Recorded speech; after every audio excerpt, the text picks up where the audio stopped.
Hello അപ്പോൾ എങ്ങോട്ടാ സുഖല്ലേ? Welcome back to fathom diaries. അപ്പോൾ ഇതെൻ്റെ കോർസലേറ്റ് മാർക്കേഴ്സാണ്. ഇത് 60 പീസസ് ആണ്. അപ്പോൾ നിങ്ങളുടെ കൂടെ ഒന്ന് ഷെയർ ചെയ്യണം എന്ന് തോന്നി അത് കാരണം എടുത്ത വീഡിയോ ആണ്. ഇത് സ്കെച്ച് ടിപ്പ്. ഇതിന് വേറെ പേരൊക്കെ ഉണ്ട്, എനിക്ക് കറക്റ്റായിട്ട് അറിഞ്ഞുകൂടാ. ഇത് ബ്രോ ടിപ്പ്. ഇത് 2 സൈഡിലും ടിപ്പ് ഉണ്ട്. അപ്പം മസ്റ്റ് ബൈ ആണ് കേട്ടോ. നിങ്ങൾ എന്തായാലും വാങ്ങിച്ചു നോക്കുക. ഇത് ഞാൻ ആമസോണിൽ നിന്നാണ് വാങ്ങിയത്. ഇതിൽ നിങ്ങൾ വാങ്ങുകയാണെങ്കിൽ തന്നെ കുറേ വെറൈറ്റി കളേഴ്സ് ആയിരിക്കും കിട്ടുക. ഇതേ കളേഴ്സ് തന്നെ കിട്ടണം എന്നില്ല. ഇതാണ് എനിക്ക് ഇതിലല്ല ഗ്രീൻ കളേഴ്സ്. നല്ല അടിപൊളിയായിട്ട് തെളിയും. ഇത് നമ്മൾ കുറേ നേരം മൂടി തുറന്ന് വെച്ചാൽ കളർ വയ്ക്കും. അപ്പോൾ ഇത് ശ്രദ്ധിച്ചൊക്കെ യൂസ് ചെയ്യണം.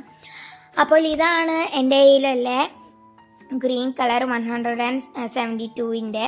അപ്പോൾ ഇതൊന്ന് നിങ്ങൾ ചെയ്ത് നോക്കൂ, കണ്ടു നോക്കൂ. അപ്പോൾ നിങ്ങൾക്കിത് ഇഷ്ടപ്പെട്ടെന്ന് വിചാരിക്കുന്നു. ഇഷ്ടപ്പെട്ടാൽ ലൈക്ക് ചെയ്യുക, സബ്സ്ക്രൈബ് ചെയ്യുക. ബൈ.